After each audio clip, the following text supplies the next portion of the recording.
हर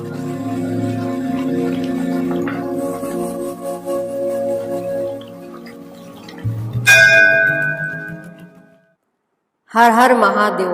महाशिव पुराण कथा की सीरीज में आपका स्वागत है। महाशिव पुराण कथा को 7 संहिता और 11 खंडों में विभाजित किया गया है, जिन्हें हम आपको अलग अलग एपिसोड में सुनाएंगे। पिछले एपिसोड में आपने सुना विद्येश्वर संहिता का 13वां अध्याय।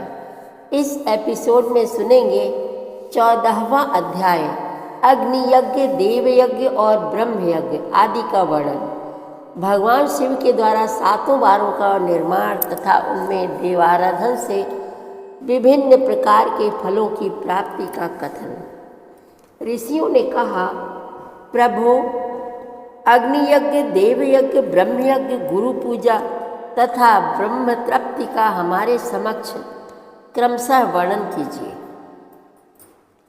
सूत जी बोले, महर्षियों, गृहस्थ पुरुष अग्नि में सायंकाल और प्रातःकाल जो चावल आदि द्रव्य की आहुति देता है उसी को अग्नि यज्ञ कहते हैं। जो ब्रह्मचर्य आश्रम में स्थित है उन ब्रह्मचारियों के लिए समिधा का आधान ही अग्नि यज्ञ है।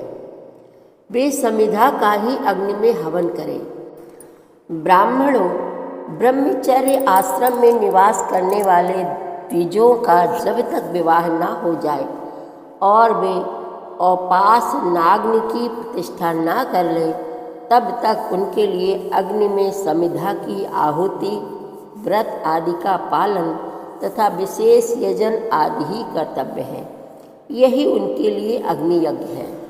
द्विजों, जिन्होंने बाह्य अग्नि को विसर्जित करके अपने आत्मा में ही अग्नि का आरोप कर लिया है, ऐसे वानप्रस्थियों और सन्यासियों के लिए यही हवन या अग्नि यज्ञ है कि वे विहित समय पर हितकर, परिमित और पवित्र अन्न का भोजन कर लें।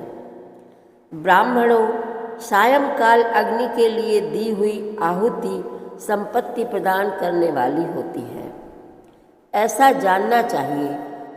और प्रातःकाल सूर्य देव को दी हुई आहुति आयु की वृद्धि करने वाली होती है। यह बात अच्छी तरह समझ लेनी चाहिए। दिन में अग्निदेव सूर्य में ही प्रविष्ट हो जाते हैं, अतः प्रातःकाल सूर्य को दी हुई आहुति भी अग्नि यज्ञ के ही अंतर्गत है। इस प्रकार यह अग्नि यज्ञ का वर्णन किया गया। इंद्र आदि समस्त देवताओं के उद्देश्य से अग्नि में जो आहुति दी जाती है उसे देव यज्ञ समझना चाहिए। स्थाली पाक आदि यज्ञों को देव यज्ञ ही मानना चाहिए। लौकिक अग्नि में प्रतिष्ठित जो चूड़ाकरण आदि संस्कार निमित्तक हवन कर्म है, उन्हें भी देव यज्ञ के ही अंतर्गत जानना चाहिए। अब ब्रह्म यज्ञ का वर्णन सुनो। द्विज को चाहिए कि वह देवताओं की तृप्ति के लिए निरंतर ब्रह्म यज्ञ करे। वेदों का जो नित्य अध्ययन या स्वाध्याय होता है उसी को ब्रह्म यज्ञ कहा गया है। प्रातः नित्य कर्म के अनंतर सायंकाल तक ब्रह्म यज्ञ किया जा सकता है, उसके बाद रात में इसका विधान नहीं है। अग्नि के बिना देव यज्ञ कैसे संपन्न होता है, इसे तुम लोग श्रद्धा से और आदर पूर्वक सुनो।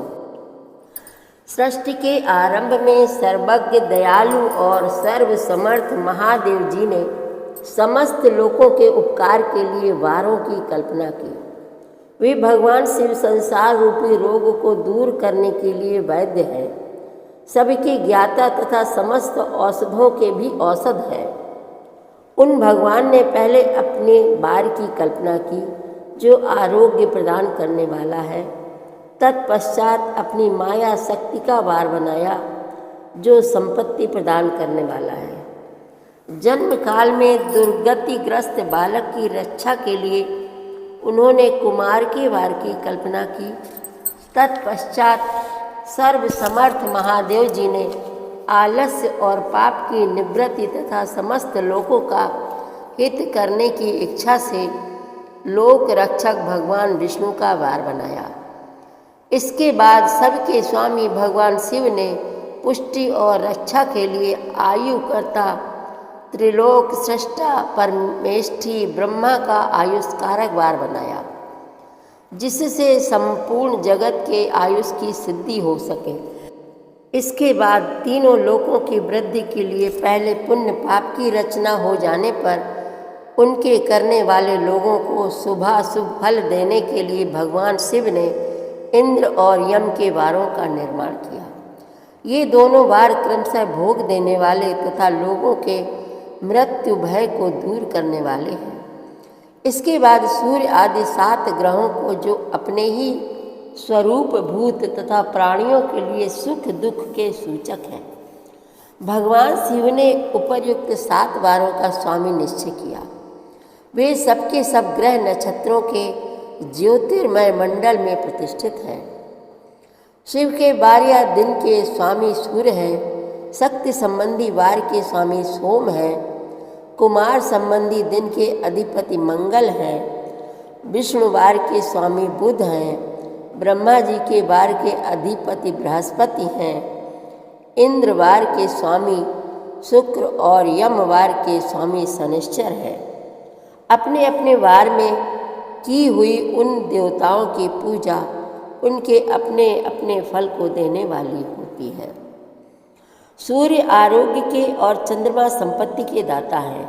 मंगल व्याधियों का निवारण करते हैं, बुध पुष्टि देते हैं, बृहस्पति आयु की वृद्धि करते हैं, शुक्र भोग देते हैं और शनिश्चर मृत्यु का निवारण करते हैं। ये 7 वारों के क्रमशः फल बताए गए हैं, जो उन देवताओं की प्रीति से प्राप्त होते हैं। अन्य देवताओं की भी पूजा का फल देने वाले भगवान शिव ही हैं। देवताओं की प्रसन्नता के लिए पूजा की 5 प्रकार की ही पद्धति बताई गई है। उन देवताओं के मंत्रों का जप यह पहला प्रकार है।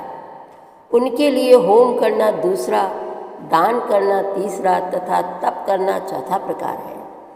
किसी वेदी पर, प्रतिमा में, अग्नि में अथवा ब्राह्मण के शरीर में आराध्य देवता की भावना करके 16 उपचारों से उनकी पूजा या आराधना करना 5वां प्रकार है।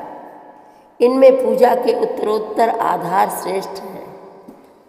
पूर्व के अभाव में उत्तरोत्तर आधार का अवलंबन करना चाहिए। दोनों नेत्रों तथा मस्तक के रोग में और कुष्ठ रोग की शांति के लिए भगवान सूर्य की पूजा करके ब्राह्मणों को भोजन कराएं। तदनंतर 1 दिन, 1 मास, 1 वर्ष अथवा 3 वर्ष तक लगातार ऐसा साधन करना चाहिए। इससे यदि प्रबल प्रारब्ध का निर्माण हो जाए तो रोग एवं जरा आदि रोगों का नाश हो जाता है। इष्ट देव के नाम मंत्रों का जप आदि साधन वार आदि के अनुसार फल देते हैं। रविवार को सूर्य देव के लिए, अन्य देवताओं के लिए तथा ब्राह्मणों के लिए विशिष्ट वस्तु अर्पित करें। यह साधन विशिष्ट फल देने वाला होता है तथा इसके द्वारा विशेष रूप से पापों की शांति होती है। सोमवार को विद्वान पुरुष संपत्ति की प्राप्ति के लिए लक्ष्मी आदि की पूजा करें तथा सपत्नीक ब्राह्मणों को घृत पक्व अन्न का भोजन कराएं। मंगलवार को रोगों की शांति के लिए काली आदि की पूजा करें तथा उड़द, मूंग एवं अरहर की दाल आदि से युक्त अन्न ब्राह्मणों को भोजन कराएं। बुधवार को विद्वान पुरुष दधि युक्त अन्न से भगवान विष्णु का पूजन करें। ऐसा करने से सदा पुत्र, मित्र और कलत्र आदि की पुष्टि होती है। जो दीर्घायु होने की इच्छा रखता हो वह गुरुवार को देवताओं की पुष्टि के लिए वस्त्र, यज्ञोपवीत तथा घृत मिश्रित खीर से यजन पूजन करें।